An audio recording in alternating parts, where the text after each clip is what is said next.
We're here today with Matt Dorman, the founder of Great Northern Bunk Beds, to follow up on what we spoke about in the case today. So Matt, tell us, did you move to Jessup and why? We did in fact move to Jessup. We decided that the increased capacity was necessary to meet future demand.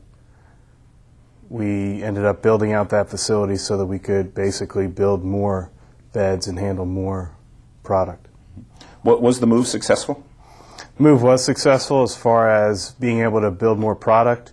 The bottlenecks and restrictions that we had at the original facility we didn't have, but it did open up a series of other challenges. Mm-hmm. What eventually happened to Great Northern Bunk Beds? We established the facility in Jessup. We used it as a warehouse outlet as well. We also opened up an additional retail store, and the production increased, sales increased. However, we ran across other bottlenecks. What were those bottlenecks? Well, it was interesting. It was more of a human capital issue. If I focused on sales, then the production in the shop would deteriorate. If I went back into the shop to help get things going there, back on track, then sales would deteriorate. Mm-hmm. What have you done since Great Northern Bunk Beds? After a couple of years of trying to make it work, I was recruited actually into Lockheed Martin to do turnarounds for them. Stayed there for about 3 years, and then in 2000 founded a company called Credible Wireless. We do end-to-end wireless solutions leveraging handheld technologies and wireless technologies.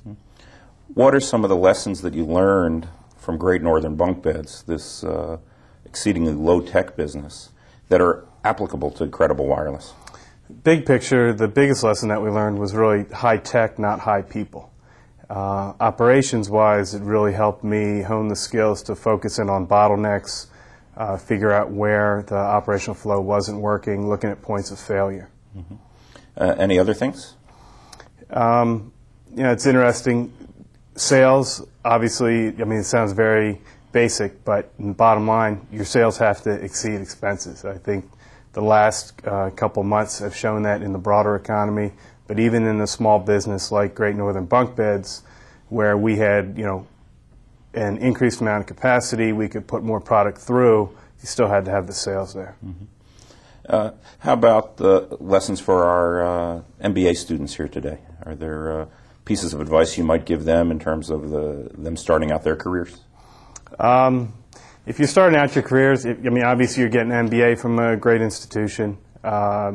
You need to use that as stock in trade to get corporate experience. Folks that want to go out and start their own business, I really would recommend that you develop some skills in the corporate world and then transfer it.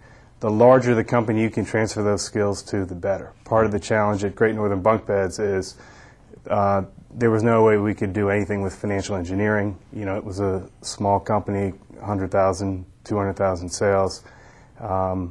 And that experience, understand the operational flow, understanding how you have to move product through, but you can't get too far ahead of demand. Mm-hmm. It's important. What's interesting to me is that your Great Northern Bunk Beds experience was marketable to Lockheed Martin, and now your Lockheed Martin experience has become marketable to the venture capitalists that are, and also to customers that are buying your business right now. Absolutely. Whether you call that proper marketing, good marketing, or spin, basically building the skill set, laying the foundation, having an MBA in finance, having the experience of actually meeting payroll for years, translated into a turnaround at Lockheed Martin, where we took a $26 million division that was losing significant amounts of money, and it turned it into a $40 million division with positive cash flow. And then when I started Credible Wireless, it was fairly easy to raise startup capital to develop the software that we needed. And now, as you say, when we're actually selling to folks, that pedigree or that experience is really valuable, and it gets us into more meetings and more business opportunities. So if you had to do it again, would you start Great Northern Bunk Beds? At this time in my life, probably not. At that time, absolutely. It was good to take a break from the corporate world. Learned a lot of lessons as far as understanding the flow and how things really work, turning financial spreadsheets into real day-to-day activity. So it was great at the time. I look back and I probably laugh and smile a lot more than I did then, but it was a great experience. And one last question, is there anything you would have done differently back at Great Northern Bunk Beds? I probably would have gone after other good salespeople sooner.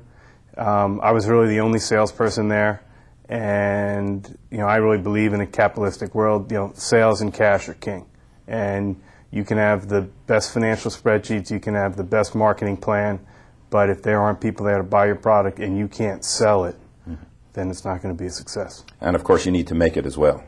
And you need to make it very well, actually. Thank you very much, Matt. Thanks for coming today. It's been a pleasure speaking with you. Glad to help.